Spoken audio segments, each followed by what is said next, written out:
예수님 포도주가 떨어졌습니다. 3절 말씀에 보니 포도주가 떨어진지라 문제이지요. 그때 그 문제를 예수님의 어머니였던 마리아는 예수에게 이르시되 저들에게 포도주가 없다니. 예수님 포도주가 떨어졌습니다. 내 인생에 포도주가 떨어지듯이 건강이 떨어졌을 때, 물질이 떨어졌을 때, 어떤 관계가 막혔을 때, 문제가 생겼을 때, 내 안에 이 정도는 할 줄 알았는데, 이 정도는 될 줄 알았는데 아무것도 되지 않을 때, 그때 주님께 아뢰야 됩니다. 이사야서 55장 1절 말씀에도 주님 이렇게 말합니다. 오라 너희 목마른 자들아 물러나오라. 돈 없는 자도 오라. 너희는 와서 사 먹되 돈 없이 값 없이 와서 포도주와 젖을 사라라고 말합니다. 돈이 없을 때요, 물질이 없을 때, 나의 실력이 바닥이 났을 때, 내 안에는 경험이 바닥이 났을 때, 내 안에 넘치는 사랑이 있어야 되는데, 넘치는 감사가 있어야 되는데, 넘치는 기쁨이 있어야 되는데, 기쁨과 사랑과 감사가 바닥에 났을 때, 여러분의 가정 안에 넘치는 긍휼이 있어야 되고, 서로를 배려하는 마음이 있어야 되고, 넘치는 여러분 사랑과 인내가 있어야 되는데, 다 바닥에 났을 때, 그때 서로 당신 때문에 그래, 당신이 너무 예민해서 그래, 당신이 너무 지금 날 힘들게 해서 그래, 이것 때문에 그래, 저것 때문에 그러는 것이 아니라 그때 예수님께 나아가야 되는 겁니다. 그래서 2절 말씀에 보면 어찌하여 예수께 나오지 아니하고 어찌하여 양식이 아닌 것을 위하여 은을 달아주며 배부르게도 하지 못할 것을 위하여 수고하느냐. 내게 듣고 들을지어다. 그리하면 너희가 좋은 것을 먹을 것이며 너희 자신들이 기름진 것으로 즐거움을 얻으리라. 주님께 나와 들어야 되는 겁니다. 예수님 어머니였던 마리아처럼 포도주가 떨어졌을 때 예수님께 나아가, 예수님 포도주가 떨어졌어요. 이를 어떻게 하면 좋겠습니까? 포도주가 떨어졌다는 건 굉장한 큰 문제가 일어난 겁니다. 왜냐하면 그 당시 혼례 예식은 지금의 혼례 예식과는 무척이나 다릅니다. 과거 유대인들 혼례 예식은 수요일부터 일주일간 예식을 행했습니다. 그리고 그 혼례 예식 동안에 이웃에 있는 모든 주민들을 다 초청을 합니다. 그리고 새롭게 가정을 이루어낼 신랑 신부에게 마음껏 축복을 빌어주는 겁니다. 그리고 혼주는 축복을 마음껏 빌어줄 수 있도록 충분한 음식을 준비해 놓아야 되는 겁니다. 그 중에 포도주는 축복과 기쁨과 풍요의 상징입니다. 그래서 포도주가 떨어진다는 것은 이 가정에 축복이 임하지 않으려나? 부부에 문제가 있나? 하나님이 기뻐하시지 않는 가정이신가? 여러 가지 구설수에 오를 수밖에 없는 그런 아주 심각한 문제인 겁니다. 포도주가 떨어졌다는 것은 가문의 수치며 사람들에게 계속적으로 수군거리, 말거리가 되는 그러한 사건인 겁니다. 포도주가 떨어졌어요. 이렇게 마땅히 있어야 되는 포도주 넉넉히 준비했는데, 이 정도면 충분한 줄 알았는데, 이렇게 계획하면 될 줄 알았는데, 이렇게 내가 준비하면 될 줄 알았는데 안 되는 일이 있죠. 여러분도 그런 것이 있지 않습니까? 당연히 있어야 되는, 당연히 자라야 되고, 당연히 이 정도, 내가 80, 90, 100세도 아니고 내 나이 50인데 내 나이 60인데 내가 자녀를 낳았는데 우리 가정에 이렇게 질병이, 이런 무서운 문제가 너무 어렵죠. 맞아요. 마리아가 지금 포도주가 떨어졌다는 그 심각한 문제를 예수님께 가지고 나아갑니다. 그때 마리아는 그 누구에게도 비난하고 비판하지 않아요. 도대체 누가 이렇게 많이 포도주를 마신 거야? 당신이야? 당신입니까? 라고 말하고 다니지 않아요. 그리고 내가 더 준비하라고 했었잖아, 내가 이렇게 준비하라고 했었잖아 라고 하며 핑계하고 원망하지도 않아요. 그리고 또한 맞아, 내 인생이 이러지, 그래 내가 무슨 결혼을 해, 우리 가정은 항상 안 되는 가정이야, 우리 가정은 항상 안 되는 가정이야 라고 하며 자책하지도 않아요. 문제 앞에서 여러분 비난, 비판, 원망, 불평, 정죄, 남탓 그런 거 하지 마시고요. 그럴 시간이 없어요. 문제가 있으면 있을수록 지금 우리는 빠르게 예수님께 나가 기도해야 되는 겁니다. 예수님 도와주세요. 예수님 도와주세요. 사랑하는 여러분, 오늘 말씀은요, 더 좋은 포도주로 하나님은 축복을 주시는 겁니다. 오늘 본문의 말씀의 마지막 결론에 관한 말씀은 10절입니다. 10절에 보니 사람들은 이렇게 말을 합니다.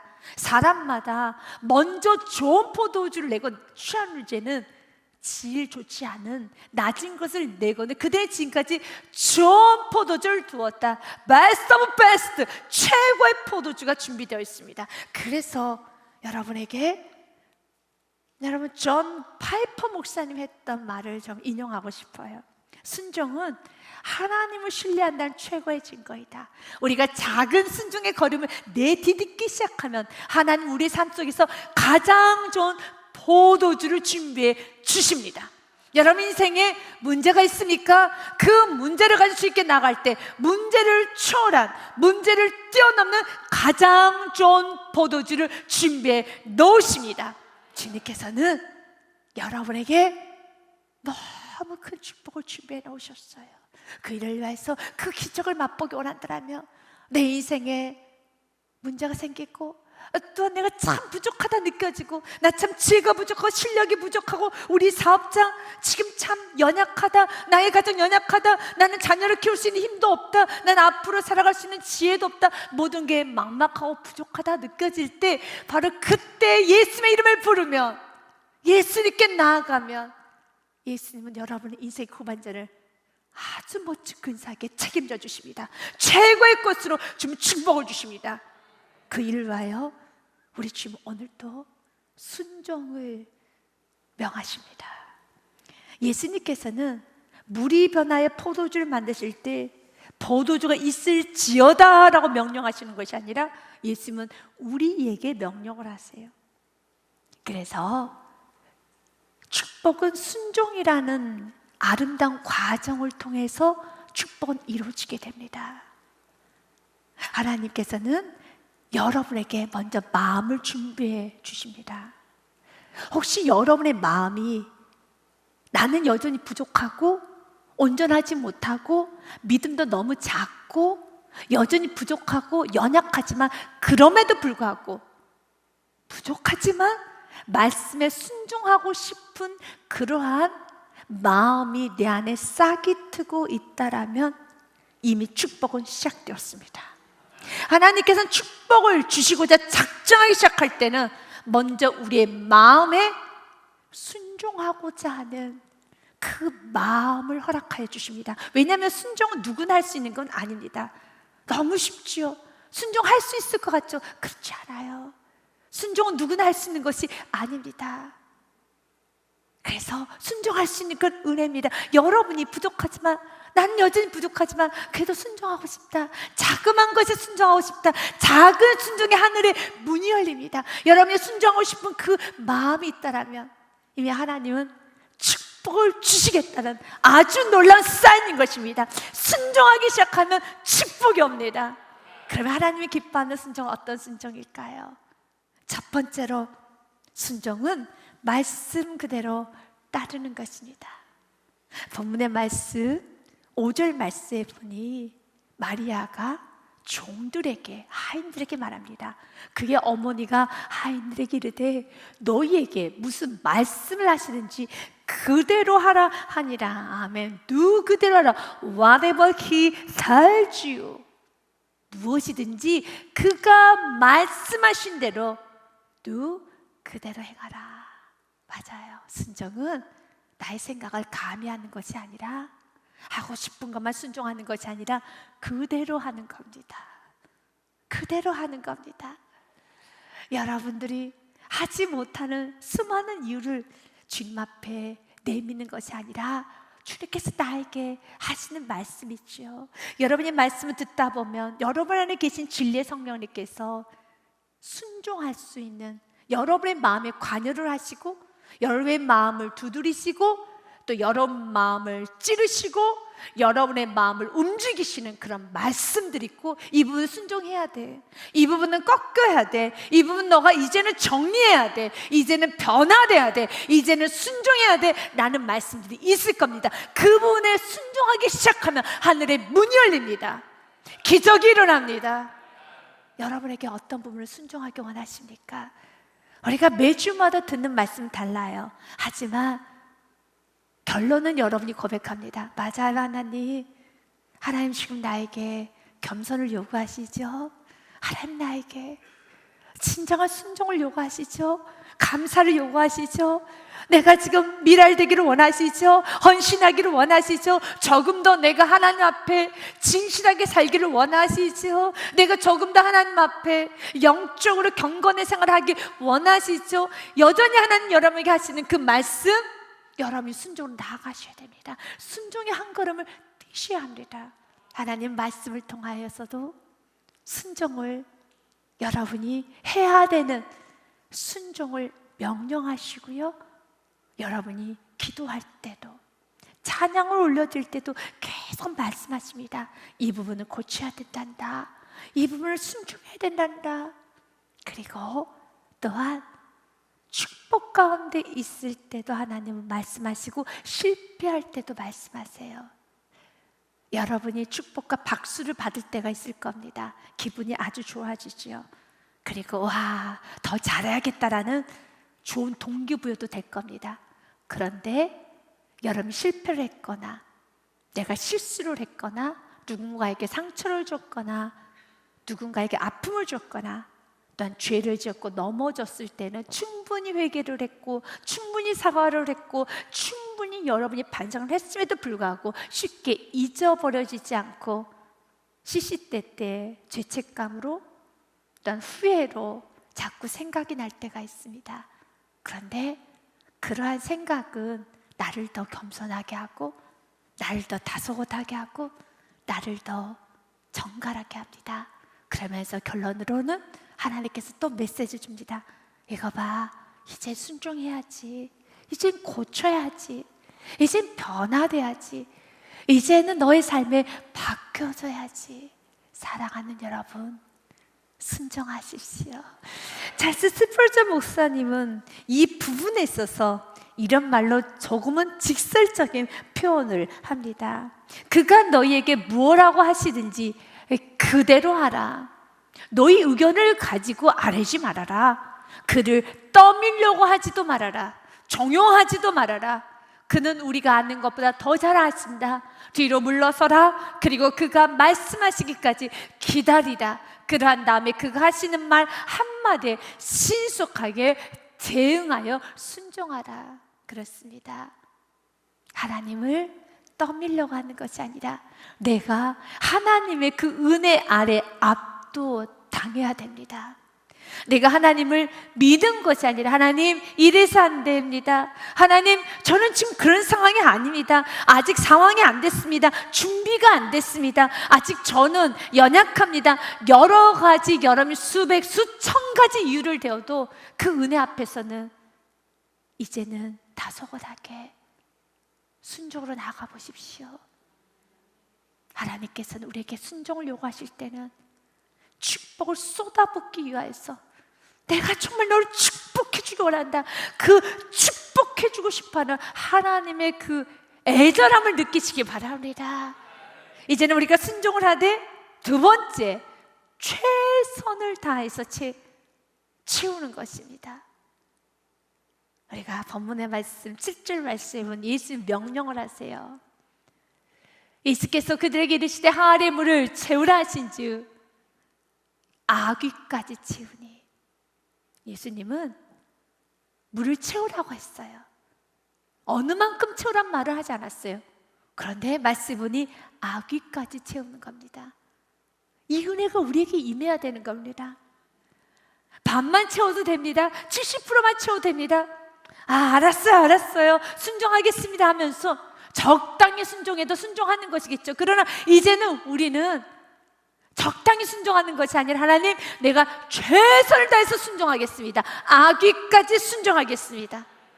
그 당시에 물 항아리는 6개 정도가 있었다고 합니다.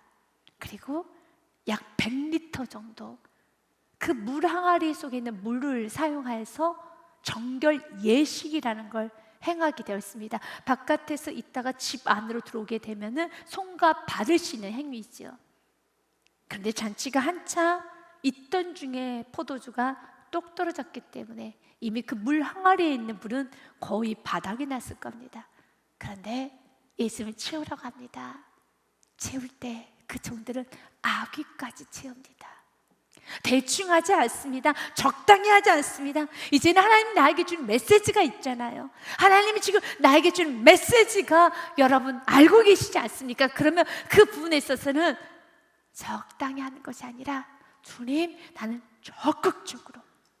적극적으로 나의 약함이 이제는 죄가 되지 않도록, 나의 약함이 악이 되지 않도록, 나의 약함이 하늘의 문을 막지 않도록 이제 적극적으로 순종해 보겠습니다. 여러분에게 또 한 번 오사드 챔버스, 그도 순종에 관한 말을 합니다. 많은 신학자들과 많은 여러분 영성학자들은 순종에 관한 메시지를 많이 남깁니다. 그만큼 순종이 중요하기 때문에 그렇게 했죠. 순종은 내 몫이지 하나님의 몫은 아닙니다. 하나님은 우리의 성품까지 만들지는 않으십니다. 우리는 우리의 몸과 두뇌를 복종시켜 하나님의 은혜의 강력한 적군이 되는 것이 아니라 그 하나님의 은혜의 강력한 아군이 되어야 됩니다. 그래서 이제는 내 온몸, 내 영혼, 육이 하나님의 말씀 앞에는 순종할 수 있는 은혜가 충만하게 있어야 되는 겁니다. 하나님은 우리가 순종하기 원합니다. 순종했다는 축복은 너무 많아요. 신명기서 28장 말씀은 순종했다는 축복입니다. 2절 말씀 보니 내가 내 하나님 여호와의 말씀을 청종하면 순종이죠. 이 모든 복이 내게 임하면 내게 이르리니. 3절부터 6절 말씀은 같이 읽어봅니다. 성읍에서도 복을 받고 들에서도 복을 받을 것이며 내 몸의 자녀와 내 토지의 소산과 내 짐승의 새끼와 소와 양의 새끼가 복을 받을 것이며 내 광주리와 떡반죽 그릇도 복을 받을 것이며 내가 들어와도 복을 받고 나가도 복을 받을 것이니라. 아멘. 맞아요. 이것이 순종에 따른 복입니다. 그러나 반대로 불순종에 따른 저주도 있어요.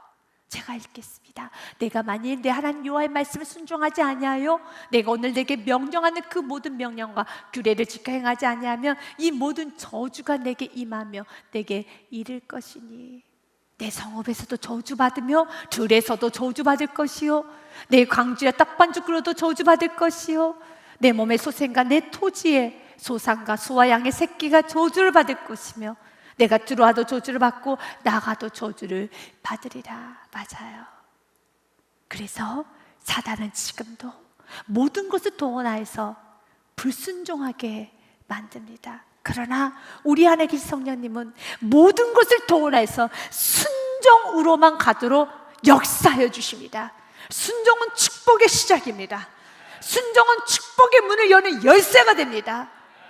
순종이 얼마나 귀한 것인가를 여러분 아셔야 됩니다. 그런데 죄성을 가지고 있는 인간, 여전히 사단의 공격이 있는 이 세상에 순종은 어려워요. 그래서 예수님도 이렇게 말씀하셨어요. 나도 순종을 배웠다라는 말씀이 있어요. 히브리서 말씀해 보니 5장 8절에 그가 아들이면서도 받으신 고난으로 순종함을 배워서라고 되어 있습니다. 여러분, 예수님도 순종을 배우셨더라면 우리는 순종을 배워야 돼요. 예수님도 순종을 훈련 받으셨다면 우리도 순종을 훈련 받아야 됩니다. 여러분, 이제는 순종을 하되 적당히 순종하는 것이 아니라 주님, 이제 나는 악귀까지 순종하겠습니다. 회개를 해도 적당히 하는 것이 아니라 악귀까지 회개하겠습니다. 내가 감사를 해도 악귀까지, 내가 충성스럽게 살고 헌신하여도 악귀까지 하겠습니다. 이제 한번 우리가 예수님께서는 물을 채우라 했습니다. 그러나 종들은 악귀까지 채웠던 은혜, 이 은혜는 나의 은혜입니다. 내가 한번 살아보겠습니다. 세 번째로요, 순종은 믿음으로 용기 있게 행하는 것입니다. 8절 말씀에 보면 예수님께서는 그 물을 갖다 주어라는 말씀이 있어요. 이제는 떠서 연회장에 갖다 주라 하심에 갖다 주었더니, 여러분, 아직 포도주가 되지 않았어요. 물이에요. 그 물은 손 씻는 물, 발 씻는 물이에요. 그것을 갖다 주라고 합니다. 어떻게 갖다 줍니까? 그래서 순종은 믿음이 있어야지만 순종할 수 있습니다. 모든 걸 다 하시는 주님께서, 여러분의 형편을 다 하시는 주님께서, 여러분의 억울함도, 여러분의 처지도, 여러분의 아픔도 다 하시는 주님께서 그냥 먼저 여러분에게 하라고 하시면 먼저 하십시오. 해보십시오. 하나님을 믿고 그분이 명령하셨기에, 그분이 여러분의 마음에 도전하셨기에, 여러분의 마음의 문을 두드렸었기 때문에 이제는 해보십시오. 열립니다. 열립니다. 사랑하는 여러분, 종들은 그 물을 떠다 갑니다. 그런데 언제 그 물이 포도주로 샥 변화가 됐을까요? 여러분, 언제 변화됐을 것 같습니까? 성경에는 기록이 되어 있지 않아서 잘 모릅니다. 우리가 바라기는 내가 한 걸음 뛸 때마다 그 물이 점점 붉어져 가면 참 좋을 것 같아요. 두 걸음 떼면 더 붉어지면 진짜 되네? 한 걸음 뛰고 이거 봐, 색깔이 봐, 점점 붉어지잖아. 또 조금 더 갔더니 점점 더 붉어지잖아. 이제는 향까지 나네. 너무 좋네. 그러면 얼마나 좋아요. 이렇게 내가 순종할 때마다 즉각적인 피드백이 오는 경우도 물론 있지만, 대부분 학자들은, 저도 동의합니다, 이 사건은 물이 점점 변하는 것이 아니라 어느 때 바로 그가 코앞에 갖다 주었었을 때 싹 변했을 것이라고 많은 학자들은 말하더라고요. 저도 그렇게 생각합니다. 그 가는 여정이 매우 힘들 것입니다. 하지만 믿음 있게 갈 수가 있습니다. 사랑하는 여러분, 여러분들 믿음 있기 때문에 부족하지만 순종으로 이 자리까지 오신 줄 압니다. 주님은 오늘 이 말씀을 선포하면서 여러분에게 말합니다. 물론 순종 잘하고 왔지, 맞아, 너의 순종은 내가 잘 알고 있단다. 그러나 이제는 아귀까지 채우는 순종을 하여라. 이제는 조금 더 믿음으로 제한하지 말고 예수 그리스도를 만나면 변화가 된다는 믿음을 가지고 이제 나아가 보시기를 바라겠습니다. 여러분에게 영국의 철학자였던 프란시스 베이컨의 아주 재미나고 따뜻한 이야기를 전해드립니다. 그 옥스퍼드 대학교 시절 때 시험 문제가 나왔습니다. 가나 혼인잔치에 물이 포도주로 변한 사건을 종교학적으로 해석해 보십시오 라는 것이 시험의 문제였었습니다. 그래야 했더니 이제 베이컨이 고민을 하기 시작합니다. 많은 학생들이 답안지에 쓰기 시작합니다. 베이컨은 계속 생각합니다. 걸들하게 생각하고 마지막 한 문장을 쓰고 나가는데요, 그 한 문장은 지금까지도 최고의 답, 가장 멋지고 근사한 답이라고 합니다. 그가 썼던 문장은 물이 주인을 만났더니 얼굴이 붉어졌더라 입니다.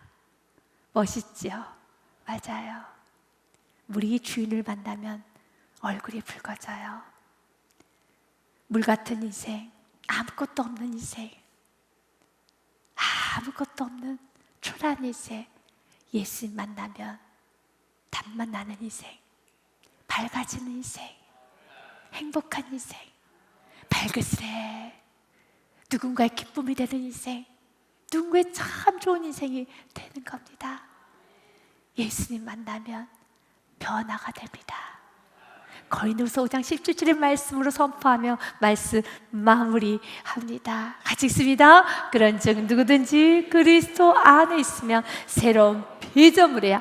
이전 것은 지나갔으니 보라 새 것이 되었도다. 아멘. 주님 안에서는 새 것이 됩니다. 이제는 그 예수 그리스도 믿으시고 그분이 나에게 주시는 말씀에 이제는 우리는 순종으로 나아가 보도록 하겠습니다. 제한하지 마시고 순종하십시오. 최선을 다해서 순종하십시오. 용기 있게 순종하시기를 바라겠습니다. 이 순종의 축복이 여러분에게 충만하게 임하여서 여러분 인생이 가장 좋은 포도주 같은 향기로운 인생, 누군가의 기쁨을 주는 인생, 누군가의 평안을 주는 인생이 되시기를 주님의 이름으로 축복드립니다.